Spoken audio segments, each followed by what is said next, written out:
Hello students, now today the next topic, paper number 2, topic number 4, time series. आपले part 1 चे 4 topic झालेत आणि आता पार्ट 2 चे 3 टॉपिक कंप्लीट झालेत. आपला चौथा चालला आहे, म्हणजे आपण अगदी इक्वल चाललोत पार्ट 1 आणि पार्ट 2 ला. ठीक आहे, एक पार्ट 1 चा एक पार्ट 2 चा असं आपण घेत इक्वल जातोय. टाइम सिरीज अगदी सोपा टॉपिक आहे, छोटा आहे. फक्त एकच एक्झरसाइज याच्यामध्ये 4.1 एकच एक्झरसाइज आहे. याच्यातली महत्त्वाची मेथड मी तुम्हाला एवढंच आहे, मेजरमेंट ऑफ सेक्युलर ट्रेंड. ठीक आहे, आता ह्याच्यामध्ये एवढे सब टॉपिक आहेत. Definition and uses of the time series. Definition and uses of the time series. तर डेफिनेशन काय त्याच्यामध्ये, a set of values depending on time. The set of values depending on time is called time series. अगदी simple definition आहे. म्हणजे तुमचं एखादी company असेल, त्याचं प्रोडक्टची व्हॅल्यू असेल, ती कशावरती डिपेंड असते, टाईमवरती डिपेंड असते, पिरियडवरती. म्हणजे तुमचं इयर, समजा पहिल्या वर्षी एवढं उत्पन्न आहे 1 लाखाचं, दुसऱ्या वर्षी एक समजा 1.25 लाखाचं, तिसऱ्या वर्षी 1.5 लाखाचं, तर असं 5 वर्षांनी किती उत्पन्न मिळेल. याचा अर्थ कशावरती ती प्रोडक्शन तुमची कॉस्ट ठरली, व्हॅल्यू कशावर ठरली, टाईमवरती ठरली. टाईम म्हणजे इयर. ठीक आहे, त्याच्यावर ठरते. याचा अर्थ टाईम सिरीज म्हणजे थोडक्यात लक्षात तुमच्या टाईम सिरीज म्हणजे काय, a set of values depending on the time. जी सेट ऑफ व्हॅल्यूजची व्हॅल्यू तुमची आहे, जी प्रोडक्शनची व्हॅल्यू आहे, ती तुमच्या डिपेंडिंग कशावरती असते, टाईमवरती डिपेंड असते. त्याला म्हणायचं टाईम सिरीज. अगदी सोपं आहे. ह्याचा उपयोग आपण इंडस्ट्रीजमध्ये करतो. आता आपण दुसरं बघा पार्ट, त्याच्यामध्ये कॉम्पोनंट्स ऑफ टाईम सिरीज.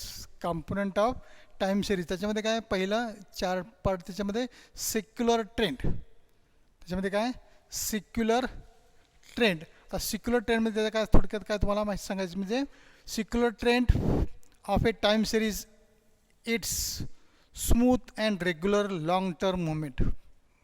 हे कसं आहे, लॉंग टर्म मुवमेंट आहे. सेक्युलर ट्रेंडची काय, लॉंग टर्म मुवमेंट आहे. नंतर सीजनल व्हेरिएशन, यस त्याला म्हणतो. ह्याला इथं सेक्युलर ट्रेंडला इथं यस आहे, इथं यस आहे, त्यामुळे इथं यस यस आपलं म्हणता येत नाही. त्यामुळे इथं सेक्युलर ट्रेंडला आपण टी म्हणतो, ऑर ओनली सिम्पली ट्रेंड असं म्हटलं तरी चालतं. Secular trend is also non as only simply trend. त्यामुळे आपण ह्याला टी म्हटलं, साधं ट्रेंड म्हटलं तरी चालतं, म्हणून ह्याला टी. नंतर सीजनल व्हेरिएशन, यस. आता सीजनल व्हेरिएशन म्हणजे कसं, आता उन्हाळा, हिवाळा, पावसाळा. ठीक आहे, बरं आहे ना, विंटर, समर, असे जे काय आपले सीझन आहेत, त्या सिजनेबलला आपण काय होतं, व्हेरिएशन होतं. म्हणजे हिवाळ्यामध्ये घातलेले कपडे त्या सीझनमध्ये येतात. परत उन्हाळ्यात आपण हिवाळ्यातले कपडे घालतो का, नाही, उन्हाळ्यात वेगळे असतात. परत पावसाळ्यामध्ये वेगळे असतात. याला म्हणायचं सीझनल व्हेरिएशन. ठीक आहे. नंतर cyclical variation, C. Cyclical variation ह्याच्यामध्ये पण काय होतं, एखादा बिझनेस समजा तुमचा सध्या चाललेला आहे व्यवस्थित, म्हणजे असा ग्राफ कदाचित तो होतो. हे समजा हे असा ग्राफ आहे. समजा इथं टॉपला तुम्ही गेलात, नंतर काय वेळेस तुम्हाला डाऊन येत आहे, नंतर डिप्रेशनमध्ये येत आहे, नंतर परत रिकवर होत आहे. ठीक आहे, इथं तुमचं सेटल होत आहे, बिझनेस करता करता तुम्ही इथं पोचताय, इथून परत तुम्ही काय होत आहे, डाऊनला येत आहे कधी कधी, नंतर इथं डिप्रेशनमध्ये जात आहे, परत रिकवर होत आहे. हे तुमचा चढ उतार आपला बिझनेसचा चालू राहतो. त्याला म्हणायचं सायक्लिकल व्हेरिएशन. नंतर इरेग्युलर व्हेरिएशन. आता इरेग्युलर व्हेरिएशन म्हणजे काय, ते रेग्युलर कधीच नसतं. भूकंप रेग्युलर असतो का, नाही. बरं आहे, भूकंप हा रेग्युलर असतो का, नाही. त्याला म्हणायचं इरेग्युलर व्हेरिएशन आहे. समजा एखादं वॉर आहे, युद्ध आहे, युद्ध असतं का रेग्युलर, नाही. मग ते पण कसं आहे, इरेग्युलर व्हेरिएशन. हे झालं कॉम्पोनंट्स ऑफ टाईम सिरीज, त्याचे कॉम्पोनंट्स आहेत हे. नंतर थर्ड पार्ट आहे त्याच्यातला, मॅथमॅटिकल मॉडेल्स. त्याच्यामध्ये 2 आहेत, एक ॲडिटिव्ह मॉडेल, एक काय ॲडिटिव्ह मॉडेल, म्हणजे ह्याची ॲडिशन करायची. म्हणजे ॲडिटिव्ह मॉडेल म्हणजे कसं आहे, हे एक्स टी इक्वल टू काय, T T plus S T plus C T plus I T. हे ॲडिशन केली, प्रत्येकाची काय केली आपण, ॲडिशन केली. त्याला म्हणायचं त्याला काय म्हणायचं, ॲडिटिव्ह मॉडेल. हेच फक्त मल्टिप्लिकेशन करायचं. मल्टिप्लिकेटिव्ह मॉडेलला काय करायचं, फक्त इथं X T equal to T T multiply S T multiply C T multiply I T, याला म्हणायचं मल्टिप्लिकेटिव्ह मॉडेल झालं. आणि आता महत्त्वाचा पार्ट, हे महत्त्वाचा, याच्यावरती आपल्याला सगळं हा पार्ट जो आहे तो सगळा तुम्हाला ऑब्जेक्टिव्हमध्ये fill in the blanks, true or false, ठीक आहे, त्याच्यामध्ये तुम्हाला हा बऱ्यापैकी उपयोगी पडतो. आणि एक्झाम्पल तुम्हाला याच्यावरती असतात, या 3 मेथडवरती. Measurement of secular trend, measurement of secular trend, त्याच्यामध्ये कुठले मेथड बघा. Number 1 graphical method. नंबर 1 काय, ग्राफिकल मेथड, किंवा त्याला फ्री हँड कर्व असं पण म्हणतात. स्मूथ हातानं काढलेला कर्व, स्ट्रेट लाईन आपण पट्टीने काढतो, किंवा नसेल तर स्मूथ फ्री हँड म्हणतो त्याला, फ्री हँड स्मूथ कर्व, त्याला थोडक्यात आपण काय म्हणू, ग्राफिकल मेथड. नंतर आता ग्राफ पेपर इथं यूज करायचा नाही, आपला ग्राफ पेपर अलाउड नाही, त्यामुळे जे काय करायचं आहे ते आपल्या उत्तरपत्रिकेवरतीच करायचं असतं, ठीक आहे. नंतर method of moving averages, method of moving average. आता मुव्हिंग ॲव्हरेज याचा अर्थ काय करायचं, तुम्हाला इयर दिलेले असतात, तुम्हाला काय असतं, तुम्हाला इथं समजा इयर दिलेलं असतं, म्हणजे टी त्याला म्हणतो, आणि एक्स टी दिलं असतं, प्रोडक्शन तुम्हाला दिलेलं असतं, ठीक आहे. आता हे इयर समजा किती, समजा 1900, समजा तुमचं 1960, 1961, 1900 समजा 62, 1963 डॉट डॉट डॉट डॉट, ठीक आहे. आता नंतर हे तुम्हाला हे समजा 0 0 1 2 3 4 5 समजा काय असेल ते असं, ठीक आहे. हे तुम्हाला असं तुम्हाला दिलेलं असतं एक्झाम्पलमध्ये.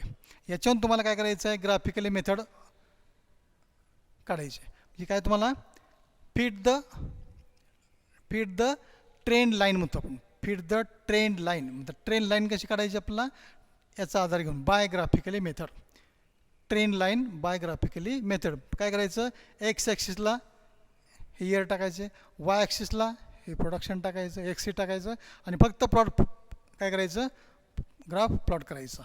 60ला 0, 61ला 0, 62ला 1, आणि समजा तुमचा असा ग्राफ आला, इथं तुमचे इयर आले, आणि इथं समजा एक्स टी आला, ठीक आहे, इथं इयर आले, इथं एक्स टी आला, इथं तुमचं हे सगळं इयर्स आले, इथं 1 2 3 4 ही वाय ॲक्सिस तुमचा, हे एक्स एक्स आलं, ठीक आहे. इथं काय करू आपण, इथं याचा झिगझॅग करू, याचा अर्थ इथं आपला इयर 60 पासून सुरू झाली, 60, नंतर 1961, नंतर 1965, 1963 डॉट डॉट डॉट, इकडं 1 2 3 4 5 6 काय असेल ते. तर आता ग्राफिकली मेथडला आपण काय करतो आहे, पहिल्या 60ला किती आहे, 0, इथंच येणार. 61ला किती आहे, 0, इथं येणार. 62ला किती आहे, 1, 62ला 1. 63ला काय समजा 2, 63ला 2. 64ला 3, नंतर 4, नंतर 5, ठीक आहे. हे फक्त काय करायचं, मी समजा प्लॉट असेल तर तुमचे हे पट्टीनं फक्त जोडायचे, किंवा फ्री हँड करून जोडायचे, ठीक आहे. आणि आता इथं हे पॉईंट ट्रेंड लाईन सांगितलं आपल्याला, फिट द ट्रेंड लाईन म्हणते. ट्रेंड लाईन काढताना काय करायचं, जेवढे हे पॉईंट तुम्हाला क्लोज करता येतील, ती लाईन अशी पाहिजे की पॉईंटचं जास्तीत जास्त जवळून गेली पाहिजे, ठीक आहे. आता आपण काय करू, आता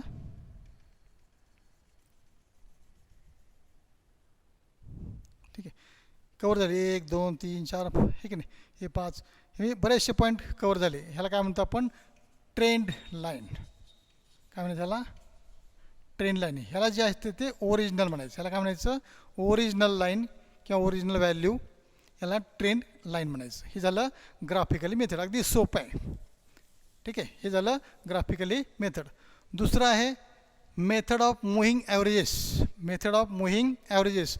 मग तुम्हाला आता 5 इयर्स सांगितलं असेल, समजा तुम्हाला काय सांगितलं, 5 इयर्स, 5 इयरली मुव्हिंग ॲव्हरेज म्हणलं तर तुम्हाला अगोदर टोटल काढायची, मुव्हिंग टोटल काढायची, आणि नंतर 5 इयर मुव्हिंग ॲव्हरेज काढायचं. म्हणजे याचा अर्थ ट्रेंड व्हॅल्यू काढायची. काय करायचं तुम्हाला इथं, ह्याला ट्रेंड व्हॅल्यू म्हणायचं, लक्षात आलं, त्याला काय म्हणायचं, ट्रेंड व्हॅल्यू. मग आता इथं x1 तुमचं काढायचं आहे. x1 काढताना काय असतं, मुव्हिंग ॲव्हरेज. मुव्हिंग ॲव्हरेज याचा अर्थ equal to x1 plus x2 plus dot dot dot xk divided by k.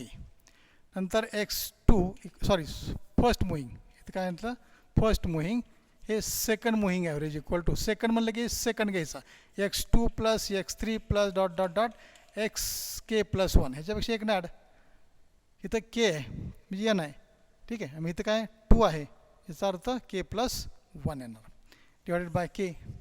नंतर third moving average equal to इथं x3 येणार plus x4 plus dot dot dot xk+2 divide by k and so on. First कसं काढायचं x1 plus x2 plus dot dot dot. Second कसं काढायचं first सोडायचा x2 पासून. याचा अर्थ काय हे तुम्हाला मुव्हिंग काढायचं 5 इयर्स सांगितलं असेल त्याचा अर्थ 1 2 3 4 आणि 5 इथपर्यंत आलं. ह्याची ॲडिशन आता x1 म्हणजे 1 2 3 4 5 x1 x2 x3 असं किती आलं मग 3 आणि 5 आणि 1 6. ह्याचा सेंटर घ्यायचा ह्याचा काय करायचा सेंटर इथं आले 6. परत हा सोडून द्यायचा परत काय करायचा हा सोडून द्यायचा खालचे 5 घ्यायचे 1 2 3 4 आणि 5 इथपर्यंत घ्यायचं. किती आलं 4 आणि 3 7 8 9 10 झालं. परत हा सोडून द्यायचा इथून खाली हा सोडून द्यायचा इथून 1 2 3 4 5 5 आणि 4 9 10 11 12 13 14 15 किती झालं 15. असंच करत जायचं. ह्याला म्हणायचं 5 इयर्स समजा मुव्हिंग ॲव्हरेज असं काढायचं. आणि परत 5 इयर्स मुव्हिंग ॲव्हरेज ही टोटल झाली काय झाली ही first moving average second moving average third moving average ही काय केलं आपण टोटल केली त्याची. आता ही जी ॲव्हरेज काढायची म्हणजे काय करायचं 5 इयर्स आहे याचा अर्थ 6 भागिले हे 6 भागिले 5 करायचं 10 भागिले 5 म्हणजे किती आलं हे 2. ठीक आहे मग असं हे करत जायचं. ह्याला किती ना 5 इयर्स मुव्हिंग ॲव्हरेज म्हणते याचा अर्थ ह्याला काय करायचं 5 डिवाइड करायचं 5 डिवाइड करायचं. ठीक आहे हे तुमचं मुव्हिंग आलं. ह्याला काय म्हणायचं मुव्हिंग ॲव्हरेज कसं काढायचं लक्षात आलं. अगदी सोपं आहे ते एक्झाम्पल. आणि लास्ट आहे method of least square. Method of least square त्याच्यावरती एक्झाम्पल आपलं आहे. आता लिस्ट ऑफ मुव्हिंग स्क्वेअर याच्यामध्ये काय हे तुमचं xt आहे हे xt आहे. ठीक आहे हे कॉलम म्हणतो इथं मी इयर जे टी नंतर xt. ठीक आहे एक कॉलम ई xt नंतर यू नंतर यू स्क्वेअर आणि यू इंटू xt एवढे कॉलम आपल्याला लागतात. आणि हे प्रत्येकाची काय करायचं आपल्या इथं समेशन घ्यायची काय करायचं इथं समेशन xt समेशन समेश इथं नाही इथं टोटल म्हणतो total summation xt equal to नंतर summation u equal to summation u square equal to आणि summation u into xt equal to. Method of least square आपल्याला बघायचं आहे. ठीक आहे शेवटचं बघू आपण ते. इथं काय करायचं आपल्याला बघा फॉर्म्युला आहे आपल्या इथे क्वेश्चन काय असतो फाइंड द किंवा फीड द ट्रेंड व्हॅल्यू. म्हणजे आपला काय क्वेश्चन तुम्हाला असे असतात फीट द ट्रेंड लाईन पहिला क्वेश्चन. दुसरा feet the trend values by using आणि पहिलं काय असतं feet the line graphically method काय असतं इथं ग्राफिकली मेथड असतं ग्राफिकली मेथड किंवा इथं list square by using list square. इथं काय feet the trend values feet the trend values. आणि दुसरा पुढचा क्वेश्चन कसा असतो feet the trend values moving काय 5 इयर्स वगैरे काय असेल ते. तर अशा टाईपचे क्वेश्चन तुम्हाला असतात. ठीक आहे आपल्या एवढं काढायचं आता तर ट्रेंड लाईन आपल्याला काढता येते ट्रेंड लाईन डॉट डॉट डॉटनं काढतो आपण ट्रेंड लाईन ग्राफमध्ये. तर ट्रेंड व्हॅल्यू कशी काढायची त्यासाठी हा चार्ट त्या सुरुवातीला तुम्हाला xt फॉर्म काय फॉर्म्युला त्याचा बघा the value of trend line is xt equal to a dash plus b dash u a dash plus b dash u. हे अगदी इझी. ठीक आहे the equation of trend line याला काय म्हणायचं the equation of trend line is हे number 1 म्हणू आपण याला. ठीक आहे हा चार्ट तुम्ही तयार करणार. आता आपला नाव टू फाइंड a डॅश आणि b डॅश आणि यू हे पण फाइंड आउट करायचं हे पण फाइंड आउट करायचं आणि हे पण फाइंड आउट करायचं. नंतर मग हे व्हॅल्यू सगळ्या आलेल्या 1मध्ये पुटअप करायच्या. ही मेथड झाली एक्झाम्पलची. ठीक आहे आता याच्यामध्ये काय बघा सुरुवातीला तुम्हाला काय करायचं एन सुरुवातीला आपलं काय लागतं here n equal to n म्हणजे तुमची इयर किती आहेत ते समजा 11 आहेत. याचा अर्थ एन कसं आहे ऑड आहे एन कसं आहे ऑड आहे. समजा एन इक्वल टू 10 असतं तर एन इक्वल टू काय झालं E1 झालं. एन इक्वल टू काय झालं E1 झालं. ठीक आहे. समजा हे एन झालं. आता यू काढायचं आपल्याला. यू काढायचं आहे. मग यू कसं काढायचं आपल्याला u equal to t minus middle value. ही कधी मिडल व्हॅल्यू कधी घ्यायची आपण ऑड असेल तर. इफ एन इज ऑड असेल तर मिडल व्हॅल्यू कशी काढ यूची व्हॅल्यू कशी काढायची t minus middle value of t divided by h. आता एच म्हणजे काय काढायचं आपला distance between the value of t. Distance between any two values of two. कुठल्या दोन व्हॅल्यू घ्या 1962 आणि 1961 किती आलं 1. एचची व्हॅल्यू किती आली 1 आली. ठीक आहे. आपला एच काढता येतो. एचची व्हॅल्यू कशी आली distance between any two values of T. ठीक आहे. हे एनची व्हॅल्यू म्हणजे एन किती टोटल नंबर तुमचे किती आहेत 11 आहेत. 11 आहेत याचा अर्थ ऑड आहे. याचा अर्थ if n is odd then u equal to हा फॉर्म्युला वापरायचा. देन समजा E1 आहे एन इक्वल टू 10 आहे. एन इक्वल टू समजा 10 असेल याचा अर्थ इफ एन इज काय E1 असेल तर काय करायचं फक्त हाच formula u equal to t minus फक्त इथं मिडलच्या ऐवजी काय करायचं मीन काढायचं. Mean of middle value mean of middle value of t divided by h upon two. आता एचची व्हॅल्यू किती आहे 1. याचा अर्थ 1/2 म्हणजे 1/2 म्हणजे काय आलं इथं 2 आपण जातो. याचा अर्थ यू इक्वल टू काय होणार आहे 2 into T minus mean of middle value of T. हा फॉर्म्युला यूज झाला. कधी E1 असेल तर एन इज E1 असेल तर हा फॉर्म्युला वापरायचा आणि एन इज ऑड असेल तर हा फॉर्म्युला वापरायचा. ह्याच्यामध्ये एच कसं काढायचं माहिती आहे. आता हा टी म्हणजे काय टाईम इयर तुमचं 1961 वजा इथं मिडल व्हॅल्यू म्हणजे इथले 11 नंबर आहेत तुमचे समजा ऑड आहे ना 11 नंबर आहेत. वरचे 5 सोडायचे खालचे 5 सोडायचे मधला नंबर तुमचा मिडल नंबर. प्रत्येकामधून तो वजा करायचा. 1960 वजा काय समजा 67 आलं 67 61 वजा 67 62 वजा 67 असं करत जायचं तुमचा. म्हणजे हा झाला हे तुमचं XT झालं. नंतर यू कसा काढायचा लक्षात आला यू तुमचं आलं. नंतर पुढं यू झाला आपला. मी कसं काढायचं लक्षात आलं तुमचं. आता आपण काय काय काढले बघा. Here n equal to. ठीक आहे एन इक्वल टू नंतर एच इक्वल टू आणि यू इक्वल टू या व्हॅल्यू आपण काढल्या. यातला आपला A डॅश B डॅश आणि यू त्यातलं आपण यू काढलं. ठीक आहे. यू कशावरून काढला आपण ती n is odd n is even ह्याच्यावरून ठरवायचं व्यवस्थित. आणि आता A डॅश आणि B dash now to find A dash आणि B dash now to find A dash and B dash. A dash and B dash by using two normal equations. दोन equation norm कुठले summation xt equal to n into A dash plus B dash into summation u and दुसरे equation summation u into xt equal to A dash into summation u plus B dash into summation u square. ह्या दोन इक्वेशनच्या आधारे समजा ह्याला आपण 2 म्हटलं आणि ह्याला समजा 3 म्हटलं तर फ्रॉम टू A डॅशची व्हॅल्यू मिळते आपल्याला. काय मिळतं फ्रॉम टू A डॅश मिळाला A डॅश इक्वल टू आणि फ्रॉम थर्ड B डॅशची व्हॅल्यू मिळाली. तुम्हाला A डॅशची व्हॅल्यू मिळाली B डॅशची व्हॅल्यू मिळाली. ह्याच्यावरून A डॅश मिळते ह्याच्यावरून B डॅशची व्हॅल्यू मिळते. ठीक आहे. A डॅशची व्हॅल्यू आणि B डॅशची व्हॅल्यू ह्याच्यावर मिळते. आणि एकदा A डॅशची व्हॅल्यू मिळाली B डॅशची व्हॅल्यू मिळाली आणि यूची व्हॅल्यू आपण काढलेली आहे. याचा अर्थ ह्याच्यामध्ये व्हॅल्यूमध्ये पुटअप करायची. ऑल दीज व्हॅल्यूज कुठल्या A dash B dash and you all these values putting in equation number 1. हे सगळ्या व्हॅल्यूज 1 मध्ये ठेवा. That is the trend values. Trend value त्याला काय म्हणतो आपण therefore the equation of trend values. समजलं. तर हा पार्ट आपला इंट्रोडक्शनचा होता.